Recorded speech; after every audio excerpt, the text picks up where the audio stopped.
Hello everybody and welcome back to my channel and Happy New Year. I cannot believe it's 2020. That's like freaking me out a little bit. I feel like 2019 just flew the heck by and I don't know what happened. But I'm really excited to slow down with 2020. I'll be 25 this year.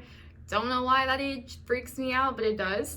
So I'm just really looking forward to making sure that I can slow down with this year, take in all of the, knowledge that I can, and hopefully the channel will grow. I want to meet people, and I'm ready for some big plans. And I know that's cheesy, but it's true. I mean, I'm one of those sappy people, so it's fine.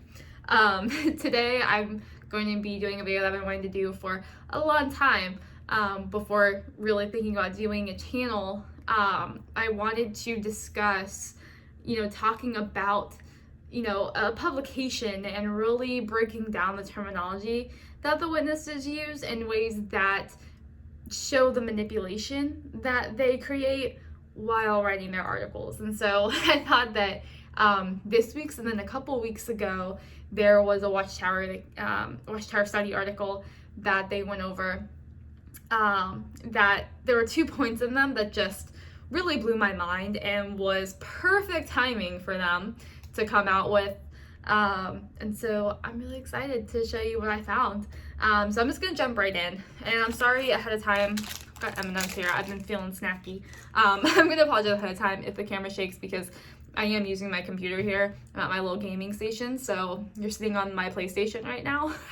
So if it gets shaky, I apologize, but please stay with me, and hopefully I'll be able to get a good camera eventually, but right now we're just using my phone. So the study article that I'm going over first is entitled, "Are You Maintaining Your Large Shield of Faith?" Taken by scripture, Ephesians 6:16. The very first paragraph brings out, it says, "Do you have a large shield of faith? No doubt you do. Like a large shield that protects most of the body, your faith protects you from the immoral, violent, and godless influences of this corrupt system of things." So right off the bat, they're shining this giant negative spotlight on the outside world. They're calling it immoral, violent, godless, and corrupt. Now, me being that person, I instantly thought of it as turning the tables. Because what's more immoral and godless? That was one of the first two. What's more immoral and godless than allowing pedophiles to roam the congregations undetected after they know about the fact? What's more godless than allowing, families to get rid of their other family members by shunning them because of a belief? What's more violent than some of those people that have been shunned to then unfortunately decide to take their own life because they can't handle that pressure? And what's more corrupt than being, held for millions of dollars in these lawsuits about, the abuse that goes on in their congregation? I literally, as I'm reading this, they're calling the world this big bad wolf, when they're a wolf in sheep's clothing in that aspect. I mean, all of these things that they just listed is in their own organization. And it's infuriating to me for them to have such a narcissistic viewpoint of the world. And just that is just one thing that really, stuck out to me. I'm definitely not going to read everything, but I'm going to scroll down to paragraph 8 and read this paragraph. And this one is really good. So it says, "Satan, the father of the lie, he uses those under his control to spread lies about Jehovah and about our brothers and sisters." Now, lies there is also in bold and italicized. Not that matters, right? For instance, apostates publish lies and distort facts about Jehovah's organization on websites and through television and other media, like YouTube. But we're not lies. Anyway, those lies are among Satan's burning arrows. How should we respond if someone confronts us with such lies? We reject them. Why? Because we have faith in Jehovah and we trust our brothers. In fact, we avoid all contact with apostates.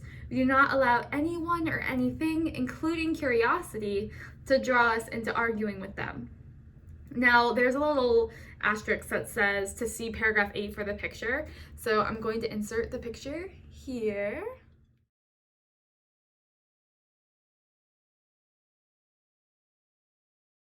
Now, this picture cracks me up. So there's a family sitting there on the couch, as you saw. The husband and father is clicking off the TV. The little lines going through the television, like that even happens anymore. It's fine. And you know, there was something on the media about Jehovah's Witnesses, so they are turning it off. Now, if we go to Google, all I typed in was news about Jehovah's Witnesses. These are just a couple of things that come up on the first page. Jehovah's Witnesses must pay $35 million to abuse survivor. They ordered Montana clergy members not to report her sexual abuse as a child. Man who raped Jehovah's Witness girls. He pleads guilty because they all belong to the same congregation. That's how he met them. New York's Child Victims Act could theoretically invite a flood of lawsuits against the witnesses. New child law could open floodgates on decades of child abuse because Jehovah's Witnesses leaders have turned a blind eye to massive and horrendous abuse for years. Now, that's just some of the things in the media about Jehovah's Witnesses. Now, the majority of it is going to be tailored around the abuse that is going on right now, because they're in hot water and they know it and it's everywhere. And so they're literally instructing their members of the congregation that it is lies, and they are spreading the lies, and we trust our brothers and we trust our sisters and everyone else out there, you know, they're lying. And that is such a dangerous viewpoint for their followers to have, because you know they're being manipulated into believing that every single person outside their organization is lying and they're wrong and they're unsafe. But there's an article that's entitled "What Makes a Cult." I have no problem in believing that the witnesses are a cult. Some, Jehovah's Witnesses do have trouble identifying it with that, and that's completely fine. I'm not here to say this is a cult and, there's no other way around it. That's just my opinion. So no offense to anyone that doesn't believe they're a cult. I completely understand. And, I'm right there with you. This is just my personal opinion.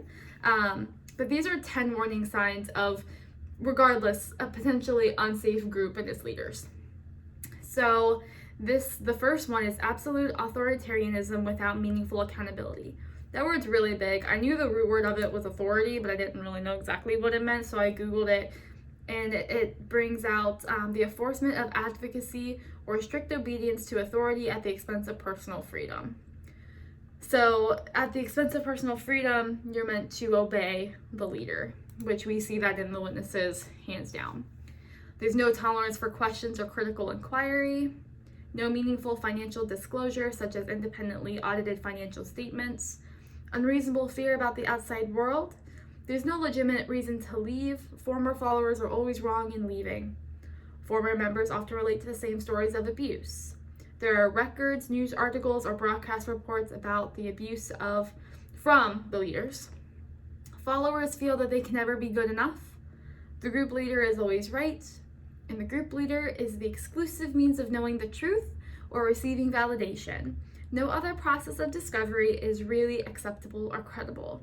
So every single one of those describes the witnesses. When I was reading this, it kind of reminded me of my last relationship where, if you're thinking about marrying someone or you're dating someone or whatever, it may be, if this person never allowed you to, ask them any questions about what they do, say that they never let you see your friends, they called them bad, they didn't let you see your family, there was no legitimate reason to leave them, even if they were causing you physical or mental harm, they make you feel like you can never be good enough, or that they're always right and you're always wrong. You wouldn't stay in a relationship like that.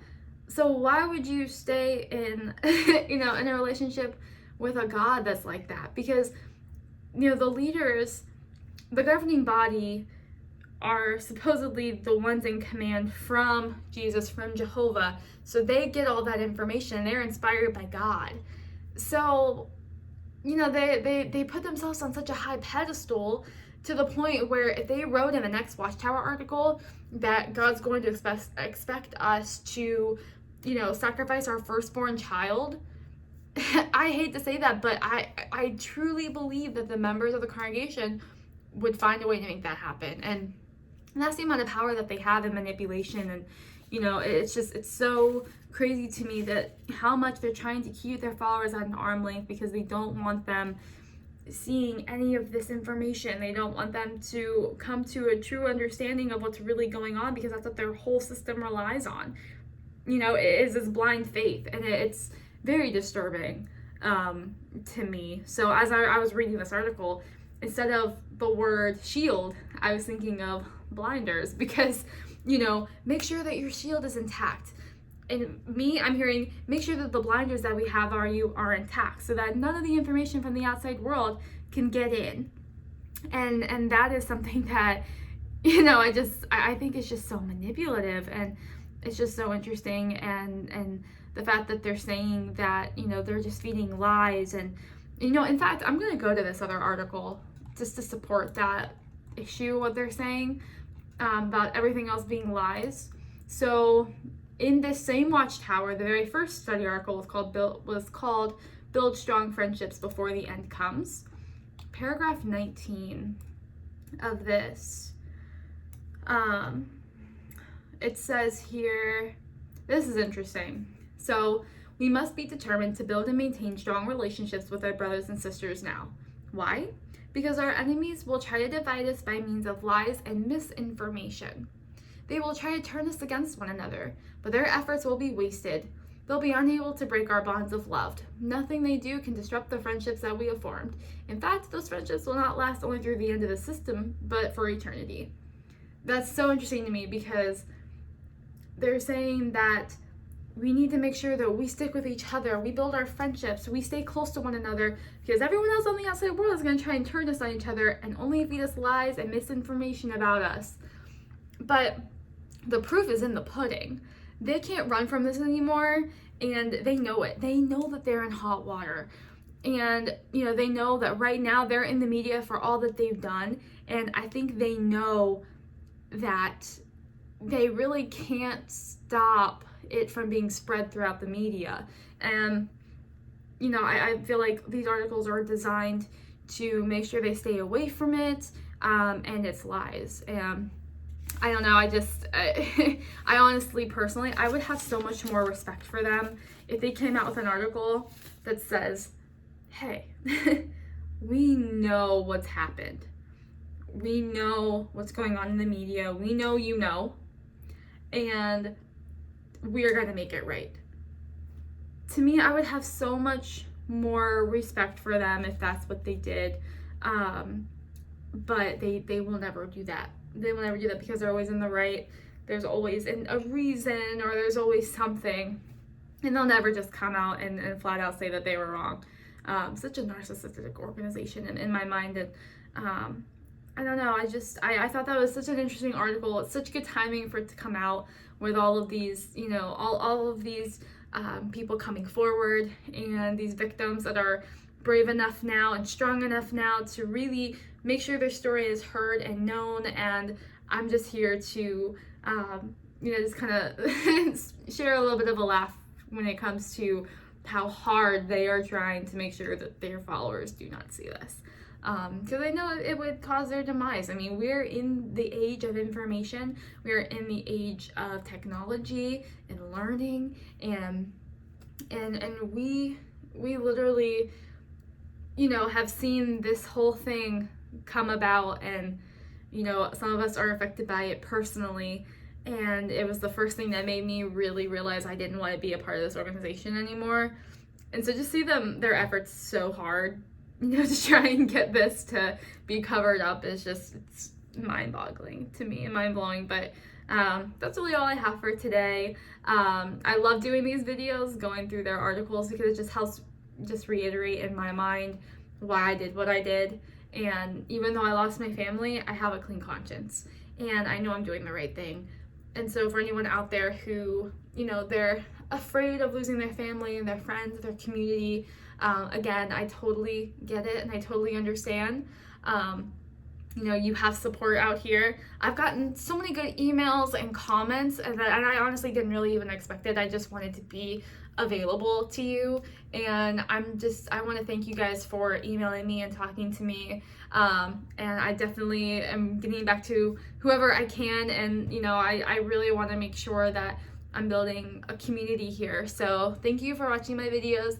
Always thank you, and hopefully we'll be able to you know, get some more good information here from the Watchtower itself, because I can't make this stuff up. But anyways, have a happy new year, and we'll see you next time.